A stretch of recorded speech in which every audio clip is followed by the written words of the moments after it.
안녕하세요. 40대 초반 여성입니다. 세상에 돈 욕심 없는 사람은 없다고 하죠. 하지만 그 돈을 어떻게 벌고 또 어떻게 사용하는지에 따라 삶이 달라지는 것 같습니다. 특히 공짜 돈이 생기면 나에게 이런 행운이라는 착각에 빠지기도 합니다. 예전에는 꿈이 좀 좋으면 로또를 사는 습관이 있었어요. 한 번은 5만 원을 당첨받았을 때 그 5만 원으로 인해 돈을 배로 쓴 적이 있었습니다. 그때 생각했습니다. 이 세상에 공짜 돈은 없다고요? 요즘 뉴스를 보면 비트코인이나 주식 등 소액 투자로 큰 돈을 벌려는 사람들이 많은 것 같습니다. 정말 큰 돈으로 돌아온다는 보장이 있으면 그 정도 투자는 괜찮다고 생각합니다. 그러나 돈이 사람을 지배한다고 해서 세상을 등지거나 평범한 사람이 나락으로 떨어지는 경우가 종종 있습니다. 그런 상황에서 스스로를 자책하며 잘못된 선택을 했다고 생각하게 됩니다. 저의 경험과 관련된 이야기인데 돈에 지배당하지 않기 위해서는 열심히 살아야 한다고 생각해요. 그리고 가진 것에 감사하며 분수를 지키는 것이 사람다운 삶이라고 믿어요. 생각은 쉽지만 실제로는 어렵다고 생각하는 사람들도 있을 거예요. 나도 아주 가까운 사람이 그렇게 말했었거든요. 내가 돈에 지배당하지 않겠다고 다짐한 제 이야기를 한번 듣고 싶나요? 어릴 때부터 절약을 중요시하는 성격이었습니다. 이것은 저렇게 성향이 유전된 것인지 제 가족은 절약하는 버릇이 있는 사람들이었어요. 변기물을 내리는데 금지하는 이야기가 있었는데 전 회사를 가는 길에 마주쳤던 이야기예요. 아버지는 절약은 좋지만 위생도 생각해야 해요. 얼굴을 좀 들어야겠어. 그리고 변기 뚜껑을 꼭 닫으면 냄새가 안 나요. 그리고 되도록이면 대변은 밖에서 처리하고 소변은 집에서 해야 해. 아버지는 한 번도 밤에 집에서 나본 적이 없어. 습관으로 되어 있어. 알겠지? 우리 아버지 정말 놀라워. 그런데 이건 한 부분에 불과해. 전 계절 중 겨울이 가장 무서워. 영하 10도 아래로 내려가도 우리 집은 난방기 한 번도 안 킨 적이 없어. 그럼 어떻게 견뎌냈냐고? 그것도 아버지만의 방법이 있었어. 아저씨, 오늘 정말 춥다. 나도 춥다니까. 대한민국 모든 사람이 추운 건 기본이야. 콧물이 얼었어요. 다 내 방으로 모여라. 저희 가족은 그 말을 모르고 아버지 서재로 모여들었어. 자, 이제 국민체조를 시작한다. 난 난로보다 뜨거운 것은 열정이야. 운동하는 열정만 있으면 혈류도 잘 된다. 오히려 몸이 뜨거워져서 더울 거야. 건강을 챙기고 체력을 키우고. 자, 같이 따라해봐. 우리 가족은 그렇게 겨울이면 저절로 다이어트가 됐어. 아버지는 공무원이었고 더불어 지역에서 6년 연속으로 절약의 신인 절약왕으로 뽑혀 계셨다. 아버지는 결근을 한 번도 하지 않았으며 할아버지가 돌아가신 후부터는 늘 최선을 다해 밤낮으로 일했다. 그렇게 6년을 지내면서 아버지가 쌓은 저축은 도대체 얼마나 될까?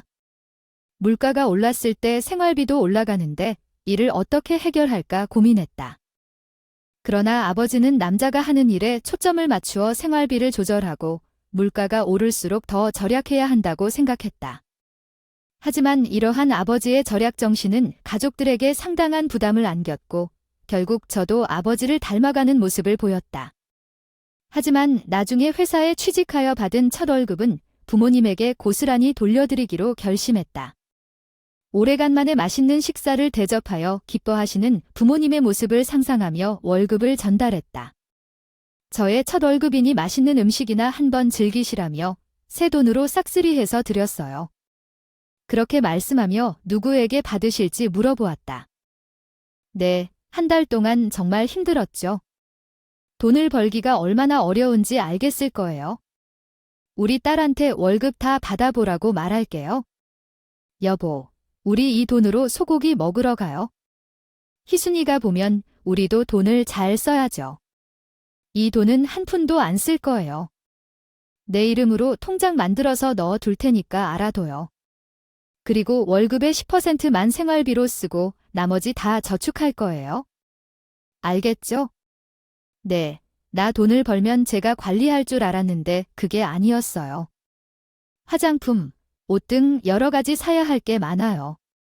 이 돈으로 뭘 하라는 건지 모르겠어요. 아버지에게 말해봤어요. 아버지, 10%면 교통비밖에 안 돼. 제가 사회생활하는데 돈이 필요해요. 50%는 저축하고 나머지 풀어주세요. 10%만 주더라도 충분히 살 수 있어. 제 돈이거든요. 아버지, 당신은 내 딸이고 맞죠? 이 논리에는 당할 게 없었어요. 오빠는 이미 포기했고 아버지 뜻대로 공무원이 됐어요. 경제관념을 받았죠. 아버지 이게 말이 돼? 아빠가 안 줬어. 별 방법 다 써봤어요. 정말요. 10%도 받을 수 없는 최악의 경우가 생기니까 그냥 잔소리 말고 아버지 말 따르기로 했습니다. 돈이 아까워서 연애도 못하겠어요. 커피라도 제가 사줘야 되는데 그러면 제 용돈이 확 줄어들거든요. 다 포기했습니다. 일하고 집에 오는 게 제일 편하니까요. 연애도 포기하고 아버지의 길을 따르기로 마음먹었어요. 그래도 살아야 할 건 살아야겠지만 생각이 들었습니다. 회사에서 한 남자를 만나 우리는 사랑을 키워가기도 했어요. 남자친구도 절약에 대해 알고 있었어요. 그러다 월말에 1110원을 받으면 아버지가 1110원을 주셨네 하고 말했어요. 자기 지금 나 놀리고 있는 것 같다고 생각했죠.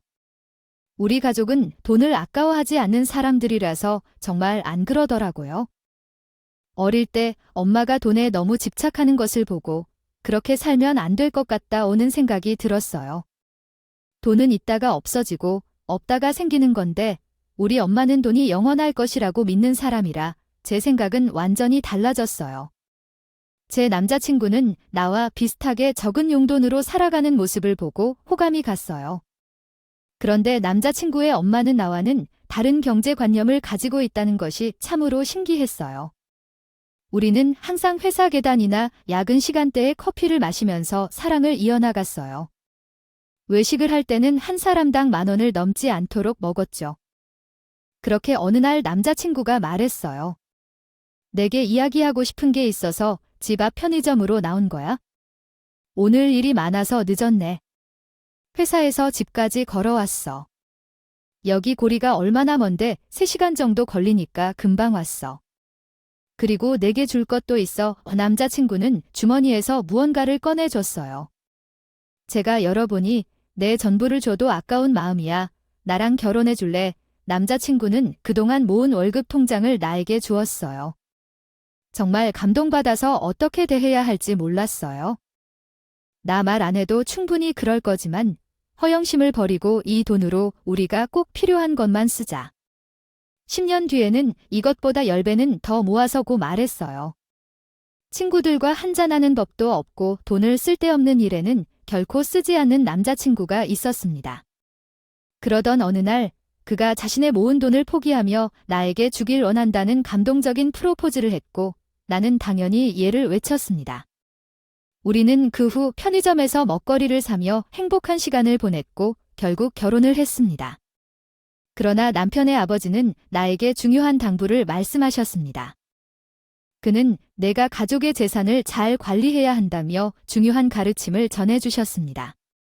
그리고 나에게 거의 20억에 달하는 돈을 주었습니다. 내 돈도 보태서 필요할 때 사용해야 한다는 말에 나는 깊은 감동을 느꼈습니다. 내 아버지께서 내게 주신 소중한 유산을 맡고 남편과 함께 잘 살아야겠다고 다짐했습니다. 남편의 집안은 매우 평범했고 시아버지는 친절하셨고 시어머니는 조금 예민한 편이었지만 그녀도 저를 환영해 주셨습니다. 아, 돈은 좀 있냐? 왜 내 재테크 비법을 알고 싶어 하는 거니? 라고 물었을 때 저는 친정아버지의 말씀을 떠올리며 선의의 거짓말을 했습니다. 아버지 마음에 드는 의견이군. 남편의 시어머니께서도 기뻐해 주셨습니다. 월급이 그리 많지 않아서 결혼 비용으로 다 썼기 때문에 지금은 적금을 하고 있지 않아요. 더 절약해야죠. 그리고 시어머니께서도 매우 찬성해 주셨습니다. 며느리가 자제력이 좋다는 소식은 좋은데 돈을 털어버릴 줄도 알아야겠지요. 둘째처럼 돈을 낭비하는 일이 없어야죠. 둘째도 일종의 전략적인 투자를 해야 합니다. 자제력이 좋은 사람이라고 따뜻한 말을 해주셨습니다. 함께 투자 공부도 열심히 해야 한다고 조언을 받았습니다. 하지만 제 남편의 동생들은 결혼한 상태였기 때문에 걱정했습니다. 그래서 나는 나 강동선 못한다. 가족 다 동선 사람을 기다리던 중에 나 허다 놀랐다. 강동선 머리부터 발끝까지 명품으로 휘감은 사람이었다. 너무 눈이 부셔서 눈이 아프게 화려한 사람이었다. 어머 참 늦었어요. 차가 좀 막혀서 아니 여보 시어가 왔는데 미리미리 서두르지 말고 둘이야 여기 앞으로 너 무슨 형님이냐 서로 인사해 어머 형님 반가워요 안 그래 우리 고사님 언제 시집 가실라고 했는데 이렇게 아름다운 사람 기다리는 거 아무 말씀 안 해도 돼요 편하게 하셔요 제 아래로 가세요 그래요 전통서를 보고 와 나랑 다른 사람인가 하고 생각했어요 일단 외모부터 저와 정반대였고 너무 적극적이어서 좀 당황스러웠어요. 강동선은 동서 가는 길 나는 제 갈 길 잘 가는 것 같길 생각하면서 시집살이도 어느 정도 적응하다가 임신을 하게 됐고 딸을 낳게 됐어요. 아이고 내가 딸 하나 있는 거 아주 멋진 소원이었는데 우리 어머니가 내 소원 다 이루어주시네 아이고 고마워요. 이렇게 고추 달고 나오면 얼마나 좋겠어요 여보. 낳기는 어렵겠지만 조카 정엽이가 있으니까 어머님도 했어요. 자제력이 좋은 사람이라고 따뜻한 말을 해주셨습니다. 함께 투자 공부도 열심히 해야 한다고 조언을 받았습니다. 하지만 제 남편의 동생들은 결혼한 상태였기 때문에 걱정했습니다. 나의 삶은 항상 평범했지만 오늘은 딸을 낳았던 날만큼은 주인공이 되고 싶었습니다. 그런데 내 운이 그랬는지 동서는 아주 큰 사건을 겪었습니다. 엄마, 이 아이는 지금 큰 것을 이해하지 못해서 미안해요. 지금 너무 들뛰어서 왜 이런 일이 발생했는지 자세히 모르겠어요. 엄마, 제가 대박이 났어요. 대박. 어떤 대박? 아까 비트코인에 투자한 거 기억나? 응, 알아. 100원이 1000원이 되었잖아. 아니, 100원이 1000원이 되어야 했는데 내가 얼만큼 투자한 거였지? 아니, 이런 거면 내가 부자가 됐어. 도대체 무슨 소리야? 얼마나 많은 걸 어필했니? 정말 믿기 힘들지만 100억이야. 그건 내 인생에서도 뉴스에서 들어봤던 정말 믿기 어려운 금액이야. 동서의 100억 사건은 딸을 낳은 나를 완전히 잊게 만들었고 나는 병원에서 남편과 둘만 남게 되었습니다. 동서, 어쩌다 이런 일이 생겼어. 100억이라니 나도 믿기 어려운데 증권사에서 가상화폐에 투자했다고 하더라. 1000배로 커지면서 투자금이 100억이 되었다는 얘기야. 진짜. 말도 안 돼. 재테크를 하면 어떤 일이 벌어질지 정말 모르겠어요. 한국어로 옮기겠습니다. 일어나는 사람이라 이번에 완전 횡재했지. 동서 진짜 대단하다. 왜 부러워? 그게 우리 돈도 아닌데. 뭘 근데 부럽다기보단 좀 섭섭하네. 뭐가 우리 귀한 딸이 탄생하신 날인데 동서가 주목을 더 받으니까 무슨 소리야. 내가 이렇게 좋은데 신경 쓰지 마. 돈 좋아하는 사람들끼리 돈잔치 알겠지? 당신은 몸 회복하는 데만 신경 써 알겠지? 서운하긴 했지만 내일도 아닌데 싶어서 전 그냥 잊어야겠다 생각했죠. 2주 동안 산후조리원에서 몸을 풀고 난 후 전 집으로 돌아왔고 우리 채령이가 100일이 되던 날 저희는 시댁으로 찾아갔습니다. 그런데 시댁은 이미 이사를 갔고 연락을 하니 보내준 주소로 오라는 것이었습니다. 평창동 나도 촬영이한테 빠져서 이사 갔다는 걸 깜빡했네. 둘째가 엄마한테 집을 사준 모양이야. 정말 근데 여기 집값 장난 아니잖아. 집이라기보다 저택이지. 일단 가보자. 시댁은 우리나라에서 돈 많다고 소문난 회장님들이 살고 있는 동네였습니다. 세상의 벽이 아파트만큼이나 높고 골목마다 경비가 삼엄했죠. 저희는 그 속에 살고 있는 시부모님을 뵙기 위해 초인종을 눌렀습니다. 집으로 들어가니 일단 운동장만한 잔디밭길이 펼쳐져 있었고 도움을 준 아주머니가 우리를 집 안으로 안내해 주셨습니다. 어서 오세요. 우리 공주님도 오셨네요. 정말 이분이 제 시어머니가 맞나 싶을 정도로 달라졌어요. 집 안에는 화려한 물건들로 가득 찼고 시어머니는 얼굴에 시술을 한 것 같았습니다. 옷차림도 마치 드라마에서 마르니가 입을 법한 화려한 의상이었습니다. 아버지가 놀란 것을 보고 어떻게 된 일이에요? 나는 여전히 멍청하고 둘째 딸이 갑자기 집을 바꾸라며 왔더니 여기는 어디예요? 예전에 있던 물건들도 다 버려지고. 모르겠다. 나는 이게 꿈인지 현실인지 구분할 수 없었다. 아주머니는 타이밍을 아주 잘 맞춰 우리 앞에 나타났다. 화려한 사람이어도 이번에는 왜 이렇게 드레스를 입고 나타났을까? 형님, 제가 그동안 너무 바빠서 우리 조카들을 보러 오지 못했어요. 아주머니는 갑자기 남자들을 불러 선물 꾸러미를 주셨다. 산타 할아버지가 여름에 온 줄 알았어요. 이건 우리 공주 은수고, 이건 세계 5대 왕실 유모차고, 이건 이 아이를 주변의 어른들도 축하해준다는 사실을 알게 됐습니다. 특히 형이 동서에게 살림살이에 대한 이야기를 할 때는 언제나 공평하고 현실적인 태도로 대해왔습니다. 그동안 형은 동서를 극찬해왔지만 마지막에는 동서에게 경제 상황에 대해 생각해보라고 이야기해 주었습니다. 형의 마지막 말은 동서의 미래를 위해 걱정을 하면서도 현실적인 조언을 해준 것 같았습니다. 이야기의 끝에서 김 기사는 형의 말을 듣고 이야기를 마무리했습니다. 천천히 변해가는 것 같죠, 아버지. 무얼 하고 계시나요? 아이들 중 무슨 일이 있었나요? 몇 개의 시계를 가지고 계세요? 아니, 둘째가 아버지 시계를 사주겠다고 선택하러 갔는데, 무엇을 고를지 몰라서 글쎄 다 산다더군요. 하지만 나는 이렇게 많은 시계가 필요하지 않아요. 그 중에서 어떤 것이 가장 비싸 보이나요?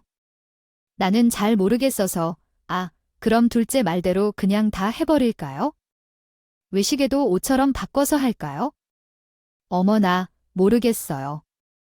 아니, 내가 다 차지. 어디까지 사치일까요? 시댁의 가족들까지 물들이는 것 같습니다. 그리고 사치를 넘어서 이제 돈이 최고로 여겨지는 것이 시댁 가족들의 마음을 움직이기 시작했어요. 동서야, 어머님, 무슨 일인데요? 다음 주가 어머님 생신인데 준비 좀 해야 할 것 같아요. 맞았네. 걱정 마세요. 제가 알아서 할게요. 그래도 동서 혼자 하기엔 힘들겠죠. 장도 봐야 되고 음식도 요리해야 되고. 형님, 왜 그런 일까요? 그날 호텔에 부탁하고 가수도 불러서 분위기를 좀 올리면 어머님도 기뻐하실 거예요.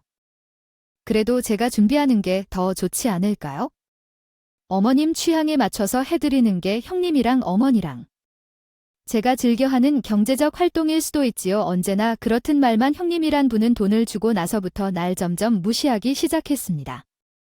정말 돈 앞에서는 사람의 가치가 없다는 말이 동서님한테 딱 맞는 말이었어요.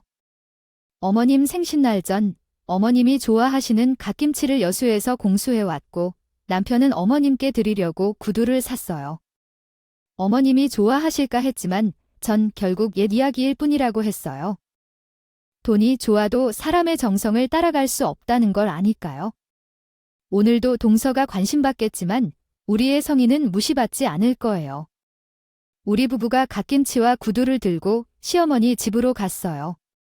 도착하니 이미 파티가 시작돼 있었고 호텔 주방장들이 음식을 준비하고 있었어요. 그리고 어머님 친구들까지 모두 파티에 초대되었어요. 정자야, 정말 부럽다. 역시 사람 팔자는 타고난 것이기 때문에 말이죠. 전에는 둘째 며느리가 사치스러워하며 뭘 했는데 지금은 그녀, 둘째 며느리 덕분에 돈을 선택한 건데. 아니, 그것은 예전 얘기고. 우리 둘째가 나 닮아서 재테크에 아주 탁월해서 그렇지 뭐. 둘째야, 여기 와서 인사해봐. 어머님은 그날 영국 왕실의 여왕처럼 아주 빛났고 그 옆에서 지키는 동서였습니다. 게다가 그녀는 3천만 원을 넘는 옷과 주얼리로 몸을 감싸 빛을 발하고 있었습니다. 여기 우리의 둘째 딸, 아유의 이야기가 많이 들렸어. 정말 귀족스러운 풍미가 흐르고 넘쳐나네. 아유, 내 얼굴에서 진정한 빛이 나는구나. 정말 아름다우세요. 음식은 맛있게 드셨나요? 나도 이런 며느리가 있었으면 소원도 없겠어. 엄마, 우리가 도착해서 시어머니께 인사를 드리러 갔어. 그런데 어머나, 왜 그렇게 피곤해 보이세요? 요즘 딸을 보느라 많이 피곤한 모양이네. 여긴 누구야? 제 처인데. 아, 우리 첫째 며느리, 안녕하세요. 반가워. 하지만 이 냄새는 뭐지? 많이 시끄럽네요. 허허, 잠깐만요. 형님, 이게 뭐야? 이건 어머님을 위한 선물이지. 지금부터 선물을 열어볼 시간이야. 선물을 받으러 왔는데 이렇게 시끄럽게 파티를 하는 것은 왜 그런 걸까? 저는 지금의 시간이 빨리 지나갔으면 하는 소망이었습니다. 오늘 제 생일이라 함께 해주신 여러분, 정말 감사합니다. 선물을 많이 주시고 몸 맡길 곳을 모를 지경이었네요. 우리 선물은 나중에 풀어봐야겠는걸? 그래요. 여러분들의 선물부터 풀어보죠. 요즘 며느리들의 클래스가 정말 다른 것 같아요. 그래서 이런가요? 시어머니께서 선물 탁자 위에 놓인 선물 꾸러미를 가져다 주셨어요. 우리는 시어머니가 제 선물을 먼저 풀어보도록 하려 했습니다. 시어머니는 당연히 우리 동생이 준 선물을 먼저 풀어보셨어요. 아, 이건 우리 둘째 며느리가 준 건데? 봉투네요. 열어볼까요? 시어머니가 봉투를 열자, 어머머머, 이거 봐. 시어머니가 너무나 놀란 이유는 바로 그 안에 세계 크루즈 여행 티켓이 들어있었기 때문이죠. 아니, 2장이네. 아유, 우리 둘째도 정말 최고다. 최고, 시어머니가 말하는 중 다른 선물이 있었어요. 시어머니가 작은 상자를 열자 입이 다떡 벌어졌어요. 그 안에는 호화롭게 장식된 반지, 목걸이, 그리고 귀고리가 들어있었는데요. 보석들이었죠? 우리 둘째가 정말 센스 있네요. 여러분, 우리 둘째를 칭찬해주세요. 사람들은 모두 동선을 향해 박수를 보내며 동선은 그 박수 행렬을 받으며 오늘 밤 부러움을 느끼는 모습이었어요. 그럼 이제 우리 형님의 선물도 여세요. 시어머니께서 2개 가져다 주셨는데 2명이 함께 준비했어요. 시어머니께서 남편이 사주신 신발을 보시자 표정이 굳어지셨어요. 엄마, 옛날부터 건강구도 신고 싶다고 했잖아요. 그래서 그만 먹고 샀어요. 네, 그래도 감사해. 체력을 들이지 않고 이야기를 해보려면요. 시어머니는 내가 만든 선물을 열어보라고 하셨어요. 어머니는 제가 싼 보자기 속에 무엇이 들어있는지 궁금해하지도 않는 것 같았어요. 그런데 사람들의 호기심이 생겨서 선물을 열어보시게 되었는데 왜 이렇게 열리지 않는 거야? 이게 왜 이렇게 열리지 않아? 시어머니는 제가 너무 꼼꼼하게 싼 갓김치를 열다가 온몸에 다 발라버리시고 얼굴과 드레스가 김치 속으로 물들게 되었습니다. 야, 너 지금 날 창피하게 하려는 거야? 아니에요. 어머니께서 갓김치를 좋아하시는 것을 알고 여수에서 직접 사온 거예요. 하지만 돈이 없으면 조용히 있겠지. 어떻게 거지 같은 걸 선물로 가져와서 내 생일을 망치는 거야? 너무 창피해서 얼른 사라져. 엄마가 갓김치를 좋아하시는 걸 모르고 여수에서 직접 사온 거라고 말했잖아요. 다른 음식을 먹을 수 없어서 병이라도 난 거야? 그리고 집안이 발전했으면 같이 발전하는 척을 해야지. 너희들은 언제까지 이런 척을 할 건데 속이 풀릴 텐가? 언니 그만해. 사람들 다 보고 있는데 진짜 창피해서 오늘 파티는? 죄송합니다. 제가 주어진 한국어 텍스트를 다시 한국어로 번역해 드리겠습니다. 여기까지입니다. 죄송합니다. 그리고 준비한 선물들은 다 가져가세요. 시어머니의 생일 파티가 정말 엉망이 되었습니다. 가족들이 다 모였고 진솔한 이야기를 나누기 시작했어요. 형님, 내가 준비하겠다고 했는데 왜 그렇게 했죠? 내가 어머님 취향을 몰랐네. 미안해. 비난하는 거 맞죠? 오늘 여기서 쓴 비용 얼마인 줄 알아요? 돈을 돌려받을 거라고 생각하세요? 뭐야, 시험 중이야. 솔직히 어머니 보면 무서울 정도예요.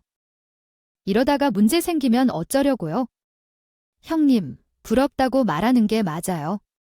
맏며느리가 있으면 제게 예의해야 한다고 생각하시는 거 맞죠? 염치도 없는 말 하지 마세요. 동서야, 다 말했어. 아니, 오늘 형님이 우리 가족이 아니면 좋겠어요. 거지 같은 선물까지. 어떻게 이런 쪽박까지 받나요? 결국 동서와 잔디밭에서 싸웠습니다. 소나기 속에서 머리카락이 뽑히는 바람에 남편들이 그만에 달랬어요. 우리의 난투극은 여기서 끝입니다. 그랬습니다. 남편은 저녁에 자리 떠난 분노가 튀어나왔다. 첫째, 넌 정말 미친다. 잘해. 어디 형수 머리채를 잡은 것은 형이지.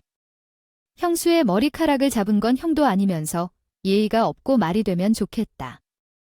어차피 너는 말이 다 있어? 우리 집에 사는 사람이 아니라서 상상도 못할 소리야. 형이 언제까지 참느냐, 이제 널 불러야겠어. 앞으로는 가치 있는 통화는 없어. 너무 격이 떨어져. 서로가 부끄러운 감정을 느꼈다. 우리 부부는 부모님 집에서 나왔고 남편과 나는 그날 밤에 아무 말도 없이 침대에 누워 각자의 생각을 했다. 1년 정도가 지날 때쯤 우리는 부모님 집에 대해 생각하지 말고 우리 가족이 행복하면 더할 나위 없다고 위로했다. 진짜로 부모님과 거리를 둔 채로 오랫동안 마음이 편해진 것 같았다. 부모님에게 연락을 안 해도 될 것 같아 기뻐했다. 하지만 저녁 먹는 중에 시부모님과 형수 부부가 놀라게 집에 왔다. 우리 부부는 너무 놀라서 무슨 일인가 걱정이 되었지만 그래서 많이 걱정하지는 않았다. 어쨌든 찾아왔으니 문을 열어줬다. 아, 이 냄새가 뭔가요? 청국장을 끓였나? 어서 들어오세요. 어머니. 아버지의 얼굴에서 청국장 냄새가 너무 향긋하게 풍기네요. 지금 봐도 너무 좋습니다. 왜 저희 아들 집에 오는 것을 허락 안 해주시던데요? 놀란 적에는 저를 받아주시지 않으셨는데 왜 오셨어요? 여보세요. 잠깐만 앉아 계세요. 차를 끓이고 와서 대접하겠습니다. 그동안 저 인간들이 왜 우리에게 왔을지 생각하며 안절부절 못했습니다. 모든 것을 가진 사람들이 찾아오는 이유가 분명 있을 텐데요. 체력은 아니지만, 하지만, 정말 형님도 집을 넓혀야겠어요. 이곳은 너무 협소합니다. 우리는 이미 충분해. 앞으로 더 이상은 안 보이셨으면 하는데 왜 오셨어요? 제가 편안하게 살 수 있도록 왔습니다. 시어머니랑 동서 형님이 코인으로 번 돈을 다른 곳에도 투자해 더 많이 벌기 위해 더 투자해야 한다며 VVIP 투자자만 가진 정보예요. 여지까지 땅을 산다면 평생 증가하여 번 돈이 될 것이라고 하는데요. 딱 1년에 20배로 늘어나요.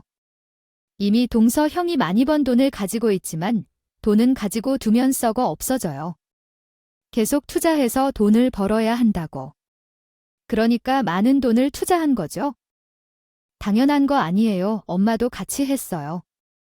알탕 연하지 부동산은 거짓말을 안 해. 내가 봐도 그 땅 황금 땅이더라. 그래서 말인데 너네도 끼워줄 테니까 투자 한번 해봐. 귀여워 준다고요? 저희는요 그럴 돈도 없고요. 그럴 생각도 없습니다. 아주버님 아니 기회를 드린다는데 왜 그걸 차버리시는 거예요? 형 집사람이 형수랑 형 불쌍하다고 끼워주자고 한 거야? 사람 성의를 무시해도 군수가 있지? 저희는 그런 데 없어요. 그런 말 하실 거면 돌아가세요. 형님 돈 있잖아요. 그게 무슨 소리야? 그런 거 알아내는 거 저한테 너무 쉬운 일이에요. 친정아버지가 준 돈 그거 있잖아요. 동서 지금 내가 선을 넘는구나. 선을 넘는 게 아니라 함께 가자는 거죠. 계좌 추적 그거 불법인 거 몰라. 동아줄을 내려줘도 모르니 어쩔 수 없네. 대신 생각이 뭐 바뀌었다는 둥 콩꿈을 얻어먹을 생각은 추워도 하지 마세요. 아셨어요. 잠깐만. 마지막이야. 너 다시 생각해봐. 니네가 꿈도 못 꾸는 돈을 치게 된다니까. 엄마 나 그렇게 사세요. 만약에 그렇게 되면 제가 축하 많이 해드릴게요. 어머니 우리 그냥 가요. 괜히 시간 낭비하지 말고.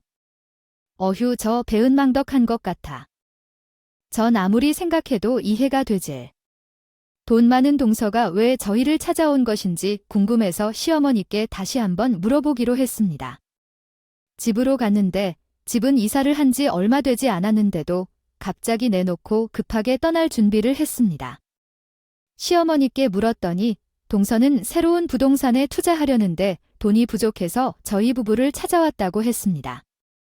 우리 부부는 현재 집이 없어서 호텔에서 잠깐 머물면서 부동산 시장이 회복되는 것을 기다리고 있다고 했습니다. 나는 호텔로 찾아갔고 시어머니와 가족들은 호텔의 레스토랑에서 식사를 즐기며 대접을 받고 있었습니다. 어머니께서 나를 보고 놀라셨고 이윽고 집에 돌아갔다고 하니 아니, 집을 팔았어요. 계속 호텔에서 살 거예요 라고 말했습니다. 그러자 형님은 놀라워했고 나는 호텔에서 살아서 식사했다는데 상관이 없다고 했습니다. 어머니께서는 조용히 앉게 하고 싶어서 음식을 시켜드릴게요. 먹고 싶은 게 있으면 말해주세요 라며 말씀하셨습니다. 그런데 어머니께서 큰일이 벌어질 수 있다는 걸 우려해서 손을 잡고 애걸복걸했습니다. 킹크랩을 먹는 망치로 제 손을 사정없이 때렸어요. 당신 덕분에 제 아들도 고생하고 있어요. 아쉽게도 시어머니는 제게 킹크랩 집게를 던지며 쫓아냈어요. 어디서 그거로 우리 가족이 다 거지처럼 살게 만들 계획이세요? 아파서 도망칠 수밖에 없어서 그 길로 향했고 손등에 뼈에 금이 들어가서 결국 병원에 갔어요. 진짜 엄마가 킹크랩 망치로 때린다고요? 왜 이러세요? 왜 그렇게 행동하세요? 정신 차리세요. 그렇게 하는데 큰일 날 거예요. 키워드, 킹크랩, 망치, 손, 시어머니, 아들, 거지, 아프다, 뼈, 금, 병원, 엄마, 어비, 투자, 동서, 코인, 부동산, 시부모님, 바람, 돈, 사치, 동서, 고모, 땅, 고모가 돈을 빌려주었어. 아마 뭐가 있겠지? 그런데 지금 1년이 다 되었는데도 소식이 없어서 말이야. 엄마는 별일이 없을 거야. 시어머니는 친척들한테 돈을 빌렸고 투자금을 확보했어. 자기들은 곧 부자가 될 것이며 투자금을 5배로 돌려주겠다며 확신하고 다녔대. 남편과 나는 그 소식을 듣고 이게 아니라 생각해서 시댁 식구들과 연락을 끊기로 했어. 그런데 남편이 장기 출장을 간 어느 날 시댁 식구들이 갑자기 나타났어. 이게 뭔 소린가? 왜 내 아들 집에 못 오냐? 그래서 현금 흐름이 잠깐 멎어서 형님 집에서 며칠만 머물게 됐어. 괜찮잖아. 훈석이 어디 갔어? 출장 갔어. 맞아. 그 출장비 다 벌 다음엔 왜 이러냐? 그럼서 왜일까요? 나 배고픈데 밥 좀 줘. 안 돼. 너 이해가 안 되는 사람이 아니니까. 그래서 개무시하고 모욕하고 때렸어. 옛날에도 미운 놈 떡 하나 더 준다더군. 며칠만 참고 지내주자 싶어서 인심을 베풀었습니다. 동서, 우리 집까지 찾아올 필요는 없잖아. 아니, 코인 팔면 아파트 한 채는 그냥 살 거면서 왜 우리 집까지 온 거야? 이게 바로 형님과 나의 차이야. 형님, 코인이 무슨 슈퍼에서 파는 과전 줄 아세요? 고점이 돼야 파는 게 맞지요. 그동안 우리는 때려 기다리는 거고 동서 진짜 돈 있는 건 맞아. 형님 시계 얼마 주세요? 5천만 원이에요. 우리나라에 딱 3개뿐인데. 그래, 5천만 원짜리 시계 차고 27평 형님 집에서 신세 지는 건 맞는지 모르겠어. 곧 나갈 거니까 비꼬지 마세요. 그래, 똑똑한 동서가 다 알아서 잘할 거야. 전 시댁 식구들과 그렇게 원치 않는 동거를 하게 됐습니다. 이 정신없는 와중에 뜻밖의 불행이 닥쳤어. 엄마가요. 정말이에요. 지병을 앓고 있던 친정어머니가 갑자기 세상을 떠나셨어. 전 시댁 식구들 챙길 여유도 없이 장례를 치르느라 정신이 없었어. 병이 악화된 건 알았지만 이렇게 빨리 떠나실 줄은 상상도 못했어. 아빠, 내가 돈 아낀다고 그 흔한 금방 전화해. 어머님께 제대로 해드리지 못해서 가엾네요. 어머니는 열심히 살아오신 죄가 큰 일 외엔 없으신데 왜 이렇게 일찍 떠나시는 거죠? 저는 슬픔에 잠겨 아무것도 생각나지 않았습니다. 하루 종일 어머니 사진을 만지작거려 하다가 어머니의 딸 생각에 집으로 돌아가야겠다는 생각이 들었습니다. 열흘 만에 찾아온 우리 집. 그런데 문을 열자 집안이 완전히 혼란스러웠습니다. 거실은 라면을 끓이고 난 뒤 정리를 하지 않았고 우리 딸은 잠든 시어머니와 동서를 매달고 우는 중이었습니다. 시동생은 조카가 우는데도 게임에 몰두해서 신경을 쓰지 않았습니다. 그러던 중 저는 정말 놀라운 일이 벌어졌습니다. 친정 어머니가 떠나기 전 남겨주신 어머니의 수건이 라면 국물을 닦고 거실 바닥에 내팽개웠던 것이었습니다.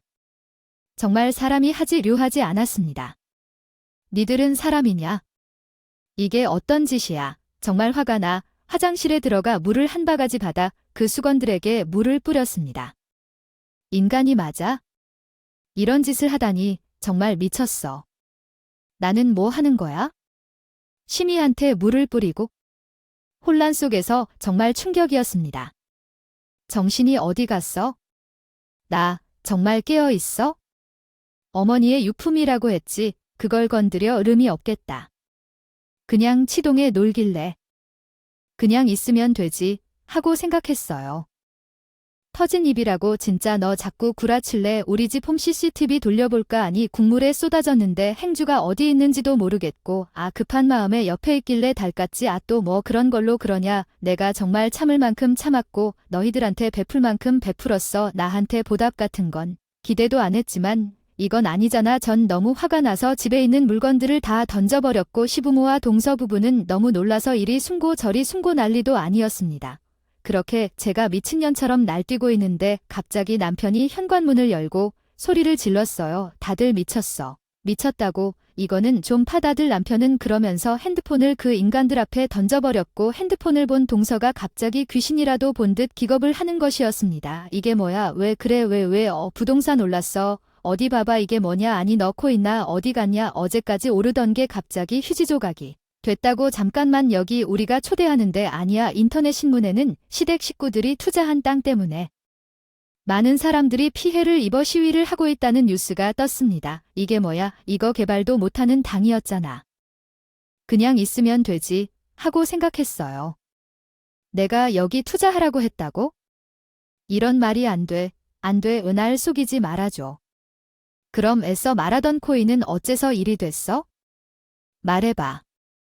이 동안 누구의 도움으로 호텔에서 호화롭게 지냈어? 다 어머니, 아버지, 그리고 나에게도 있잖아. 난 그런 걸 이상하게 느꼈어.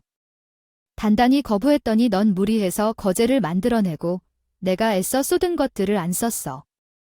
같이 썼어야 했는데 왜 그래? 이게 어디서 본 풍경 같아. 우리 집 거실에서 벌어지고 있었어. 1년 전 시어머니가 나의 머리칼을 뽑던 생일날, 그런 시어머니가 1년 후 사랑하는 둘째 며느리의 머리칼을 뽑고 욕을 퍼부었다. 내가 사치 부렸을 땐 알아봤어야 했는데 이제 와서 못된 년이 시험을 머릿속에 달고 쏟는다. 너랑 난 이제 끝이야. 동생은 시부모님을 데리고 가고 동서는 핸드폰을 들어주고 내 눈물만 쏟아진다. 내가 꿈도 못 꾸고 시계, 차, 보석, 집까지 다 줬는데 그들은 나의 노력을 모르고 그랬더니 내가 경고했잖아. 까불지 말라고. 나는 잘못 없어. 잘못 없어. 내가 뭘 잘못했는데? 뭐라고? 난 정말 뭘 잘못했나?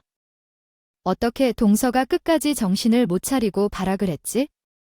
결국 저희 집에서 야간 행각을 하다가 투자자들에게 붙잡혀 검거되어 반신불구가 된다니? 엄마, 어떻게 된 거야? 내가 전화 말랬잖아. 아들아, 우리 사정 좀 봐주라고. 훈서가, 응, 엄마. 엄마, 보석이랑 아빠 시계 팔면 작은 아파트도 살 수 있잖아. 그냥 이제는 분수에 맞게 살아. 네, 아니, 이걸 어떻게 팔까? 남편아, 너미 티드라고 뭔가? 그래. 그럼 뭐, 영원토록 끊어안고 노숙자로 살아. 전 이제 엄마 아버지 전화를 차단합니다. 남편도 정신을 못 차린 시부모를 보고 인내심이 한계에 닿아서 부모와 영원한 인연을 끊었어. 우리 부부는 지금도 분수에 맞게 살아가며 매년 저축으로 지금보다 넓은 아파트로 이사를 했고 딸에게 작은 방도 하나 생겼어. 돈이란 무엇인가? 가족을 헤어지게 하고 서로를 미워하게 만들고 심지어 삶마저 무너뜨리는 것이 돈인가? 여러분도 자신의 삶을 가만히 들여다보세요. 혹시 나도 돈의 노예인 건가, 아닌 건가? 말씀이 옳습니다. 감사합니다.